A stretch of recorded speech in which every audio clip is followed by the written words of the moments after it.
Thank you so much for having me here. Thank you, LeVar, for letting me follow you on stage. It's always wonderful to watch a professional actor who's also one of your idols growing up and then think about how you're going to talk about what it is that you do.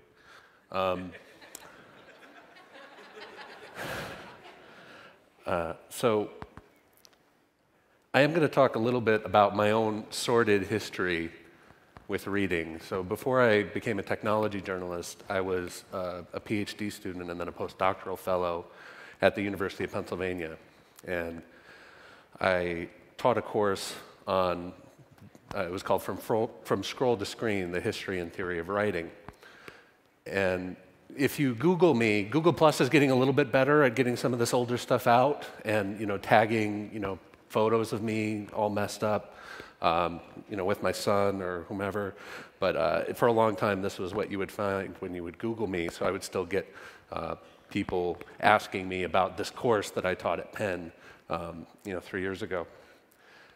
And basically what I did was, when I became a technology writer after the academic market completely fell apart in 2008, was started writing for websites and magazines. So we already saw a book, a futurist's manifesto. Well, I wrote something called the Book Futurist Manifesto in 2010, and this was based on work I did at a little online community I started called bookfuturism.com, and I ended up publishing that with The Atlantic. And this was really about trying to move the argument forward between what I called bookservatives, who were trying to sort of hold on at all costs to everything about the book and its production and distribution, and assuming that that was the repository, the necessary repository of all culture, and techno-futurists who wanted to just wipe that away, have an extinction event, get rid of everyone involved. And the point of the Book Futurist Manifesto was that we didn't have to talk about it in these terms anymore. That actually, if you looked at the history of reading and the history of media, which is what I'd been spending most of my 20s doing in graduate school, there were lots of overlaps and lots of ways that you could see bigger connections between what was happening now and what was happening in the past. I also was able to write an essay called 10 Reading Revolutions Before eBooks, which was also published at The Atlantic, which looked at huge transformations, much bigger than what we're going through now. So the invention of the alphabet, or the shift from scroll to codex, or the shift from not just manuscript to movable type, but handset movable type to the fast press. And the point is always that we've been through these circumstances before. We've been through these kind of epic transformations before, as LeVar pointed out in his discussion. And we've always made it through okay. And actually, usually the revolutionary times have been really important for us. Around this time, I got hired by Wired, which was amazing. Again, the idea that I hadn't been to J school, had never done an internship with a magazine, and I was able to sort of turn these 2 essays and sort of a week of guest blogging at cockey.org into a journalism career is still kind of mind-boggling to me.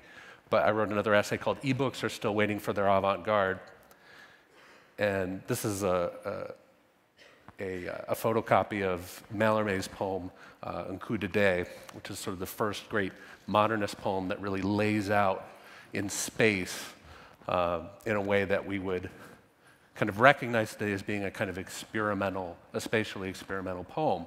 And one of the things that it does is it draws on all these typographic conventions from everything that isn't a book.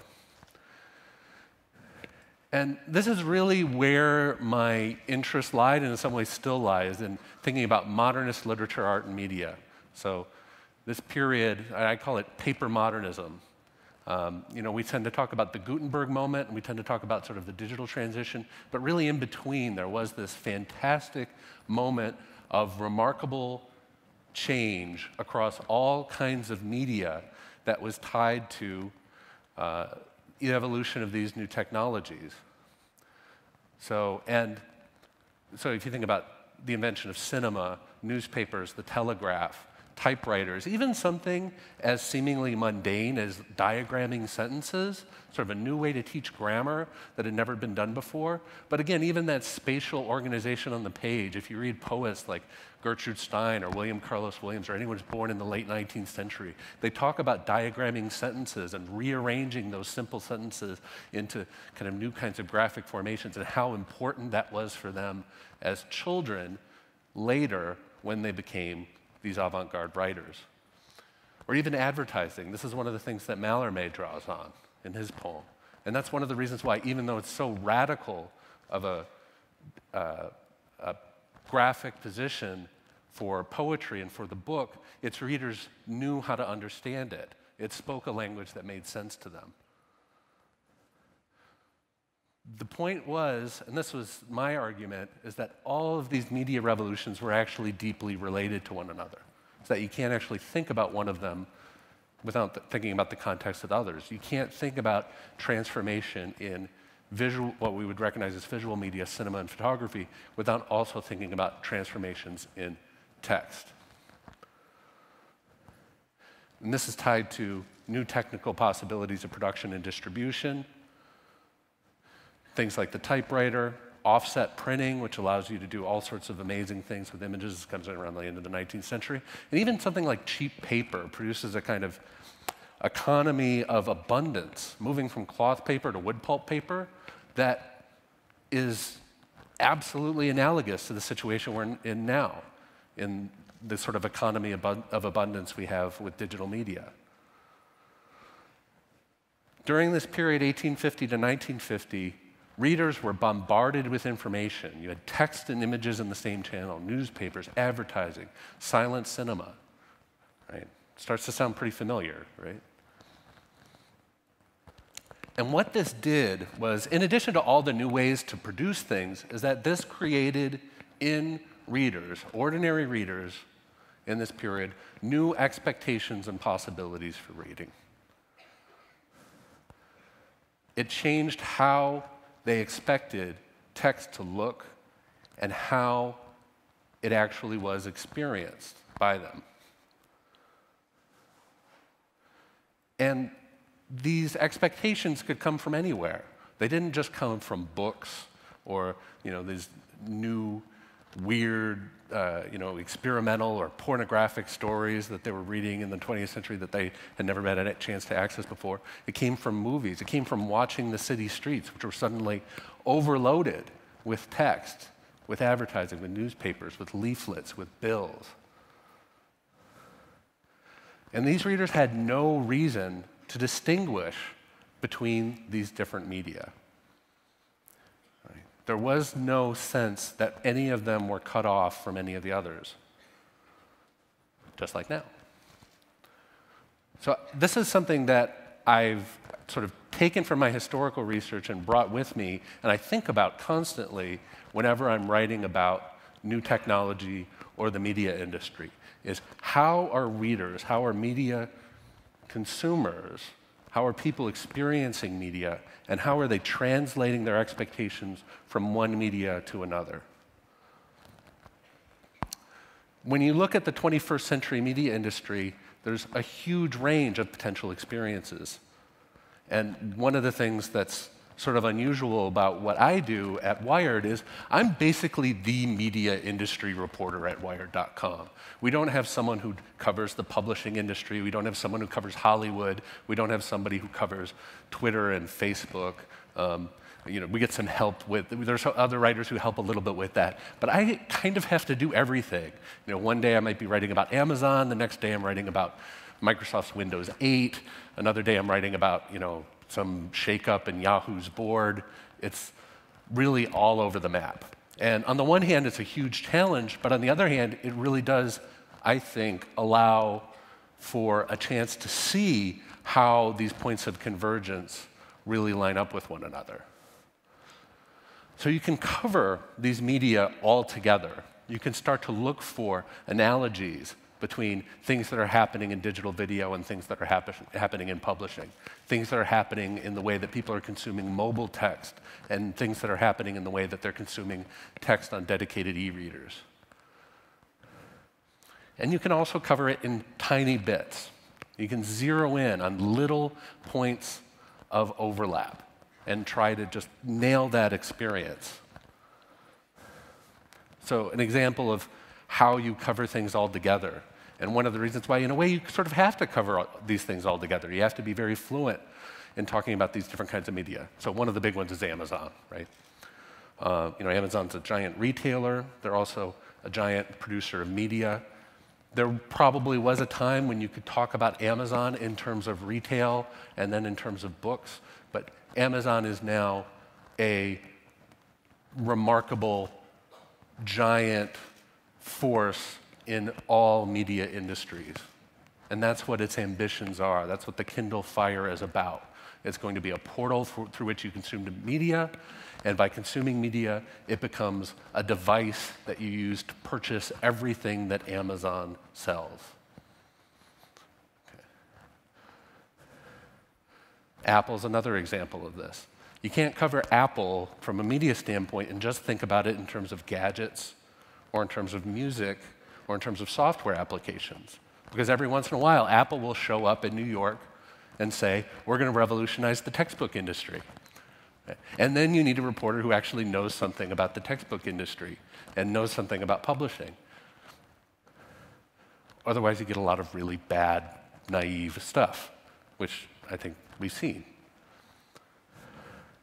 You can also cover this in tiny bits, and I probably do this both too much and less than I would like. So I do things like just obsess about weird little details. So for instance, like how do you do text entry in a Netflix app on the Wii? I think about this a lot. And all the different things that go into it, from using it like a pointer device, and you have a software keyboard and it's positioned on the screen, and you're trying to sort of match up text, and then the text is auto-completing, and you're trying to look by titles, and you're trying to look by actors or genres, and you have different ways to browse and different ways to search. It's an example of a kind of unusual context for reading and writing that most of us don't necessarily think about as a case where really people are dealing with text in a very high stakes in some ways. It's high stakes at that moment for them. It's a very intensive experience with text and with reading and writing that at the same time has nothing to do with the usual boxes that we might want to put into reading and writing tools or reading and writing technologies. So one of the things that I like to think about is how are people doing reading and writing on unusual devices with unusual functions and use cases, something like searching for a movie. Because really, these contexts are actually not so unusual. They're totally familiar to us from our everyday life. And these, in turn, these contexts help shape our assumptions about reading and writing that we do in every other context. So one example might be an interface jump. So how you navigate text, or how you navigate between titles and text, Netflix app on your Wii might then pop up, Netflix will change its desktop app, and it'll look more like what they do on the Wii because they want to try to maintain continuity across that brand. And then in turn, that'll shape how the iPad app works. So even though you might think about the sort of tablet, we're used to dealing in sort of form factors, book sizes, thinking about these as very different experiences and trying to tailor things, I think appropriately trying to tailor things for those experiences. But at the same time, companies and I think any kind of content makers have to think about how do you generate some kind of continuity, how do you relate the experience in one sort of medium on one kind of device to it on the other. And the other thing is that even if you don't have a specific jump like that, it becomes part of the experiential background that reading is defined with or defined against. How do we read, really? In a hyperliterate society, the vast majority of reading that we do is not consciously recognized as reading. And the other thing I think that's important is that what readers expect, their expectations when they come to a device or an application, is more important than what readers want. Because you can give readers what they want, or you can not give readers what they want, and they might be disappointed. But if you give them something contrary to their expectations, they'll react in a very different way. It becomes part of the structure of expectations that governs how they approach reading. So there's three sort of examples, I think, and I'm going to go over these from the sort of least to the most interesting, which are also sort of the order in which you hear about the most to the you hear about the least. So one of the first ones is skeuomorphs, and most of you are probably familiar with this term, but a skeuomorph is an example of something that's borrowed from an old kind of media and sort of translated as a metaphor or a sort of learning aid into a new one. So here's one example of a skeuomorph. So this is iCal, right? And iCal's been rewritten to look less like a software application and more like a leather-bound notebook. But as John Siracusa from Ars Technica points out, the skeuomorph metaphor doesn't actually work on iCal. You can't actually grab the page and tear it off by swiping it, for instance. It's just kind of window dressing on there. So this is the thing about skeuomorphs, is that they come with expectations. Once you adopt a physical metaphor, you kind of have to take that physical metaphor all the way. Here's an example of convention. So this is a screenshot from the old Tweety, which ended up becoming the new Twitter app. And one of the things that Tweety did was they established this convention, which very quickly became a convention on many iPhone apps, that you pull down to refresh to get new content. And also, one of the other things that they were really good at early is realizing that the content that comes from Twitter didn't have to be represented just in a timeline. You could represent it on a map. You could represent it, you could give readers all sorts of different views and all sorts of different ways to parse that information. And before long, that became part of the convention of mobile social media apps. Skills are another example. So this is an example of a toddler using an iPad. And it's kind of a funny example of a skill. Usually we think a skill is something that you spend years and sort of explicit study trying to achieve. But actually, skills are deeper than that.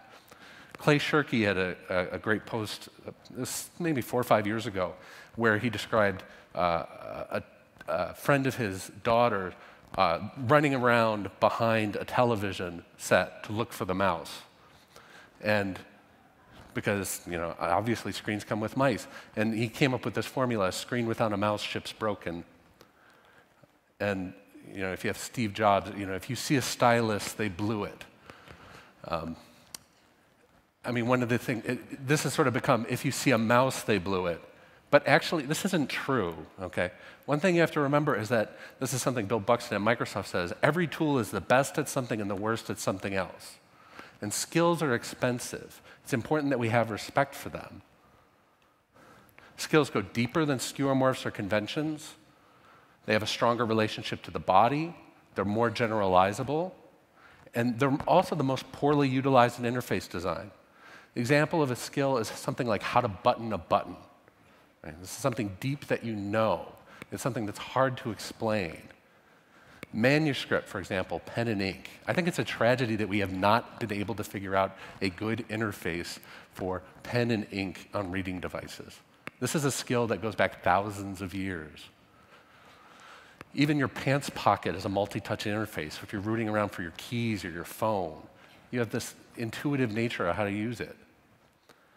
Path dependency and learning effects are another way to think about skills, something like the QWERTY keyboard.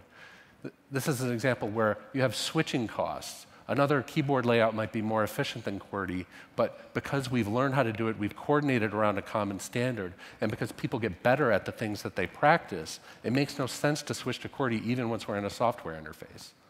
You need an external shock to the system in order to get people to move away from those structures of expectations. So this is the question, well, when do we need to be shocked? Because you can meet your readers' expectations all the time. But in some cases, you actually need to shake those up. The most important expectations for reading, I think, this pains me as someone who's interested in these kind of avant-garde ways of representing things on the page. It's not how the page looks. It's not even just how we interact with it. It's nothing qualitative at all. Right? The designers here hate me right now. It's really about quantity. It's about how much text we get. It's about how we get more. It's about who's in charge of when we get more. This is a little metaphor. Odysseus and the Sirens is a famous thing where Odysseus wanted to hear the siren song, so he had his shipmates plug their ears with wax and tie him to the mast so that he wouldn't run off. We actually like constraints once we're in them, right? And constraints turn out to be freedom. The other thing is that we have an endless supply of constraints. There are an endless amount of expectations that we can port over to any given context of reading. This itself is a paradox, is that our choice of constraints is itself unconstrained. This is one example I want to talk about just very briefly. So this is a show, ESPN show called Pardon the Interruption. This is sometimes pointed to as one of the great examples of crossing over from the web to television. It's an interface that's based on web. You have the text run down on the side, but it also has a time constraint, much like I do now, which I'm going over, so I'll try to wrap this up. That has nothing to do with the web. The web has no time constraints, reading has no time constraints, but television does. And that's one of the things that actually makes the convention powerful, is that you're able to port in, you're able to contribute a new kind of expectation among your viewers. You're able to get them, and that's one of the things that helps them process the text, is that they know how long each of the things are going to be discussed. And I think this is the message, is that your readers have a huge range of experiences and skills and knowledge from which they draw on. It's everything from avant-garde poetry to ESPN sports talk shows.